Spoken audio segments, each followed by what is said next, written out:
Welcome back to Non-Stop XP. You could call me Nix. And in today's video, we are going to do things a little bit different. We're going to be doing a short interview with my boy, JenEX. What's up? My name's JenEX, bro. The type of art I like to do is anime style art, Yeah. because that's my style. I also like to do realistic drawings, but right now I'm trying to focus more on the digital art side of things. Yeah. So I'm more so into anime art. Oh, nice. What's your Instagram? My Instagram is J_ENE_X JenEX. Nice. So if you all like his art, go follow him over there. He's a pretty cool guy. He has a sense of humor on him. He makes me laugh in this art group that he's a part of, made for Caribbean people only. It's pretty cool. But yeah, so this is the first time, well, this is the second time, but anyway, this is technically the first time I'm doing one of these artist interviews. I think it's a really cool idea. I just want to meet new artists, see what their process is like, ask them a bunch of questions, hopefully make them uncomfortable. I'm kidding.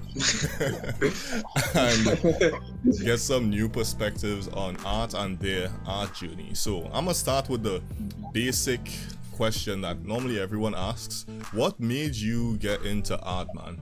When I was in primary school, I had friends and they were kind of into art, but I wasn't really too into it. And then in Form 3, everything changed. Like this guy, he just transferred. And man, this guy could draw, but I tell you. I mean, looking back on it now, this probably made it, I don't know, maybe I was chasing or something. But like, man, I cannot draw compared to him.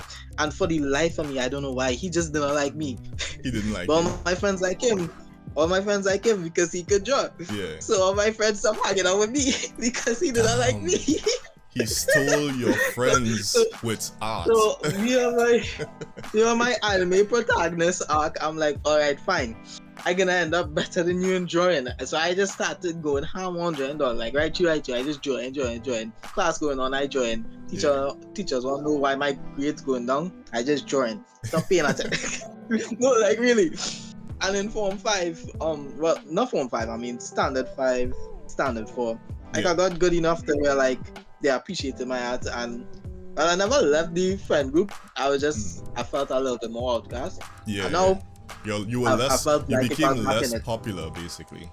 Yeah. But now I feel like I was back in it. Even the guy who made me feel like outcast, he appreciated my work. And in Standard 5, I was still worse than him, man. And like going into Form 1, Form 2, I'm more like I want to keep drawing. So if ever the day I meet him again, I'll be better than him. So it's like oh. So we got like a Naruto versus Sasuke type rivalry going on. Yeah. Well, that was the past. Once I reached Form 4, and I did art in Form 4, Form 5. My art teacher, like he was really cool, and he taught me a lot of life lessons and stuff. Right. And it really helped me to appreciate my art for myself, and it was a way for me to express myself. Right. This is talking about my realistic drawings, but I was always interested in anime drawings and always interested in that kind of style. Now I still love to do realistic drawings. I'm kind of taking a backseat on it for a while right now. Right. But I'm trying to focus on anime style drawings, trying to refine my knowledge on the anatomy and how they do color and line art. Line art sucks, bro. But I'm really trying to get better at it. So one of the things that I always found interesting is like the different reasons people get into art. And I find your story particularly funny because it's like it started out of technically jealousy. It's like, oh no, this guy has so much better skill than me. He's taking all my friends.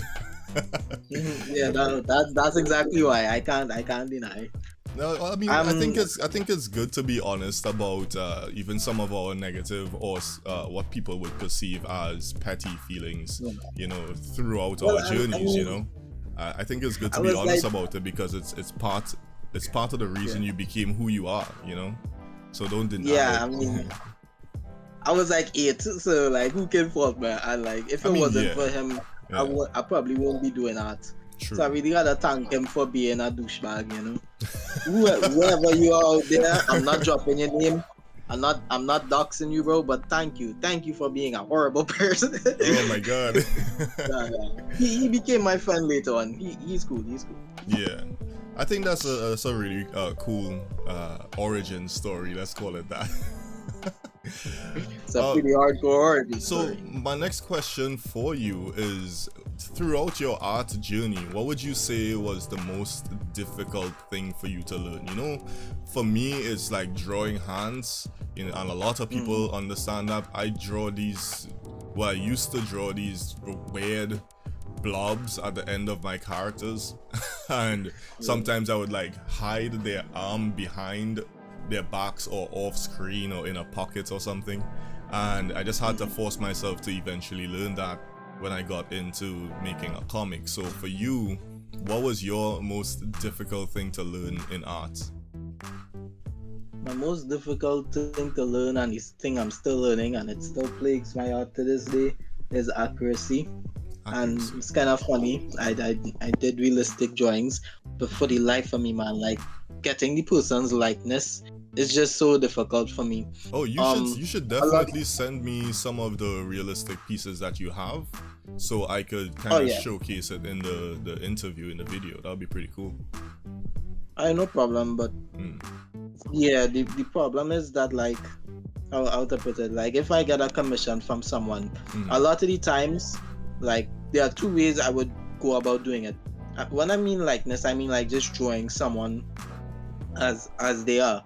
But a lot of times that's really hard, so I would have to use like the grid method. But that is takes so long for commissions. I would ask the person, hey, is it okay if I trace this image off of like my TV? Because my TV is actually like the perfect size for the paper I use. I don't like the trace because it's like... But like sometimes you trace the structure is what you're saying. So sometimes it's like basically what you would do with a 3D model. You know, just to get the job done. You know, and just to jump in on this real quick. I think people like tracing has gotten such a bad reputation. You know, like if you completely trace an image, obviously that's bad. You're not getting to put any of your own uniqueness in there. But if you just get the general structure of things, I think that's perfectly fine. I think people who use 3D models, you're not tracing in the bad way. You know, it's not like tracing, let's say there's a picture of Goku and you trace that, because I knew some friends in school who did that. They would trace stuff from comic books and anime magazines, and they'll come to school and be look like, hey yo, look at the thing I drew. And it's like, bro, this is way too accurate. Like, what, you suddenly turned into a legendary mangaka? Like, you suddenly have 20 years of experience, bro. The hatching on this is impeccable. Like, I don't believe you. You know, so I think what you're talking about, I think is fine, because you're just getting the structure for accuracy. And well, you see. Well, remember, it's because, well, it's the actual drawing itself. So let's say they send me a picture of themselves.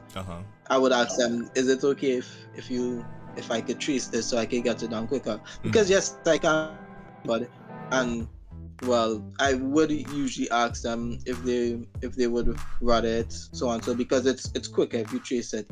And I look at tracing as another type of art tool. I try not to use it in like in my anime drawings. I only do it for commission.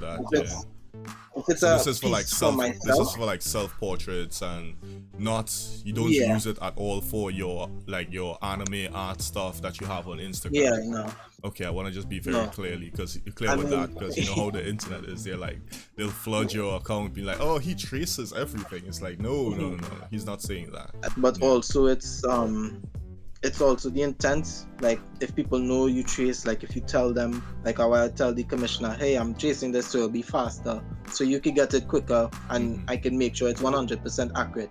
Because imagine if I'm doing a portrait for someone soon, and they know it's too big, and they burying the person, that gonna be real awkward, boy. It's like, why they making me such a big nose? Everybody at that funeral gonna hate me, bro. I gonna have ups. So You I know? think I don't just to chime in here too.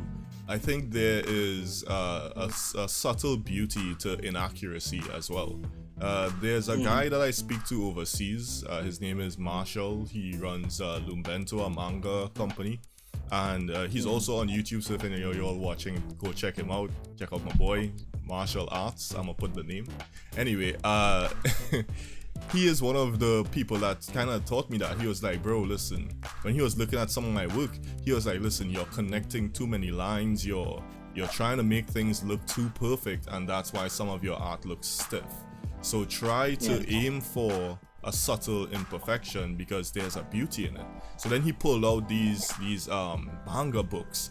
This guy has so many books. I was like, holy shit, why do you have this many books? And he's like, bro, I'm just in love with art and manga. And he showed me like really clear examples of how imperfections actually add to the value of your work. So I would say, yeah, it's fine if the commissions you're doing allow you to trace some of their portraits, just so they'll get it a lot faster. I think that's fine. That's your business. But like, I would still say, like, I want to ask you if you do like a complete trace in those situations, or do you actually like ease up a little bit and let go and freehand the rest from like a certain point? Well, the tracing is really for like the face, to make sure all the facial features correct, but like hair and structural, clothes. right? Yeah. Oh well, okay. Well, then we were on the same page the entire time. All right. So on to the next question I got for you. So I asked, what was your most difficult thing for you to learn, which was, you said, accuracy. I would say what the next question would be, what was your easiest and favorite thing that you've learned throughout your art journey? Oh, definitely values. Like when I colors? first joined, no values as in well, since I started off drawing, I mean like black and white, like grayscale. Oh, okay. Because the colors will deal with the color theory, and the values is like black to white, contrast, all that stuff. I was really good at shading when I was in Form 4, Form 5. Like I was really good at it. Like and doing my shadows. teacher even noticed. Yeah, shadows. If you want to simplify it like that, Yeah. I mean, listen. You're disrespecting my values. Listen. I am not.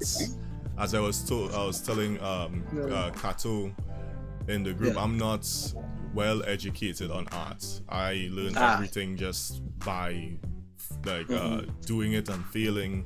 And I don't know a lot of the terminologies. I don't know a lot of the correct wordings for some of these things. So I simplified for myself, okay? Yeah. Shadows and light is So it's values. That's what you call it. So you call it values, okay? I'm a act fancy for today. So yeah. let's continue talking about values. I don't know why it was so easy for me to grasp. I mean, of course, there's always improvement to be made. I can make improvements on it, but I'm really happy that I got down values well. And when you're doing like 3D drawings, or like drawings that you want to make look more realistic, or have a style that has shadows and stuff like that, right? Man, values could carry. Like one thing I've heard a lot is that not everything, but if you could get your values good, your image could look a lot better. Like even if composition is bad, if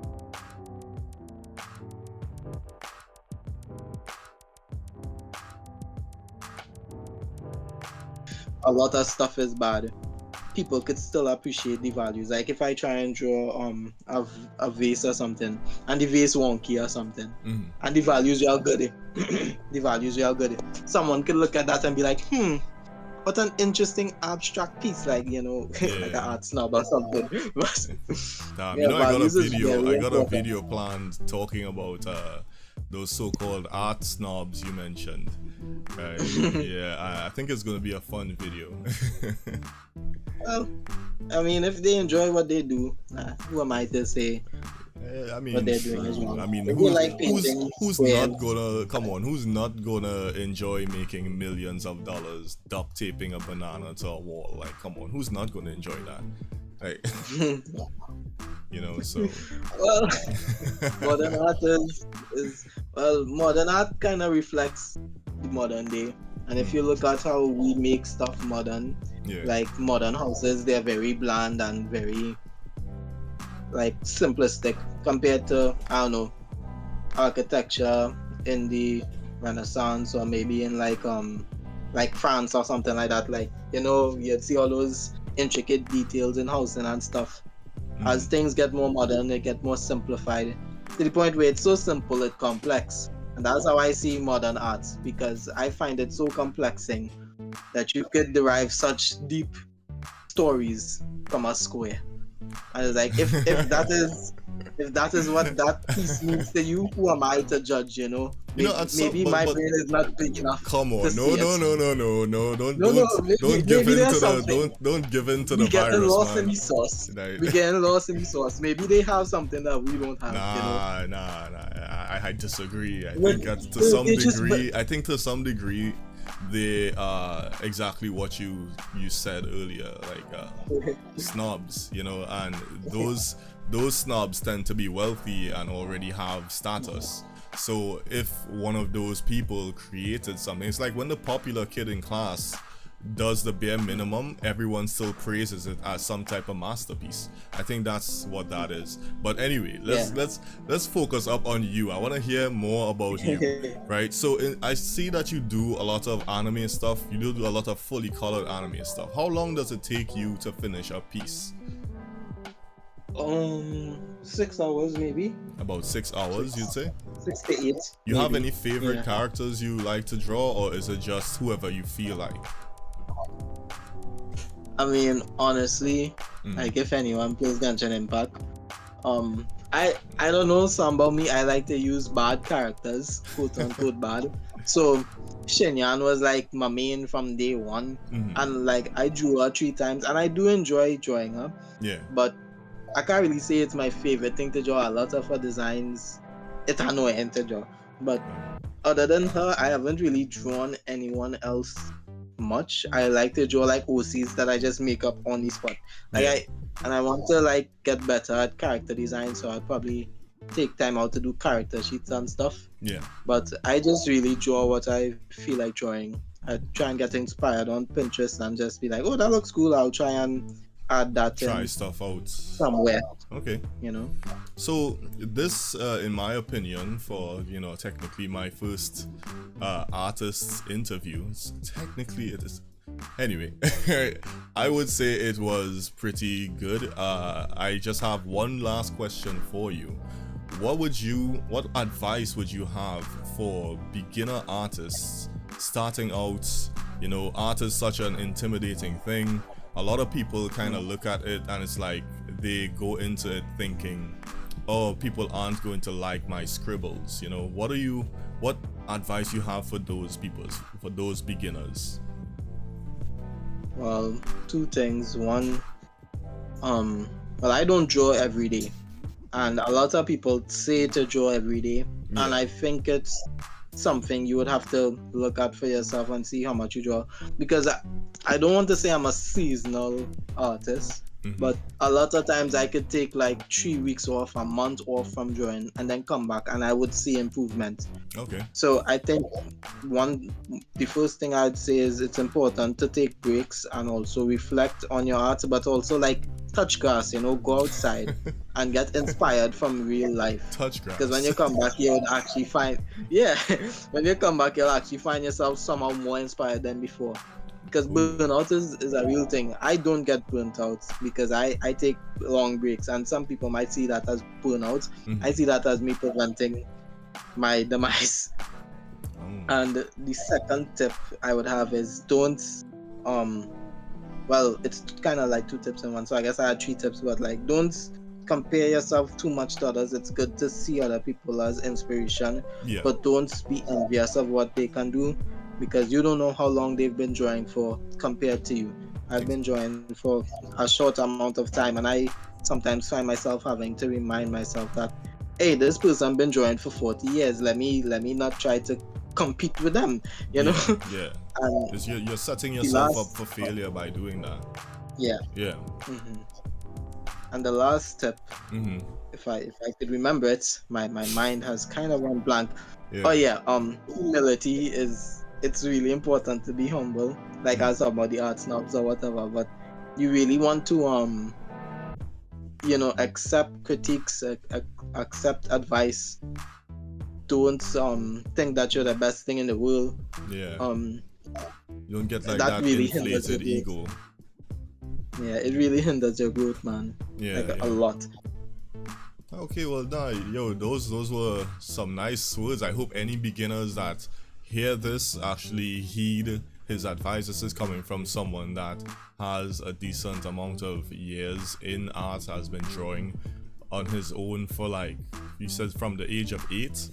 You know, so I think if you should listen to anyone, hear him out, definitely go ahead and check out his Instagram. I'm gonna post it in the description and in the comments below. If you all like this video, subscribe. If you want to see more, subscribe also. And if you want to do a short interview with me to showcase your art, talk about your art journey, some of the likes and dislikes you have about art, the art in general, just DM me on Twitter or hit me up on Instagram. And yeah, to everyone else, have a great day. Later. Oh, by the way, you should say later as well. Oh, is it still recording? Are we gonna leave this in? Later, guys. I'm saying later. All right, nice.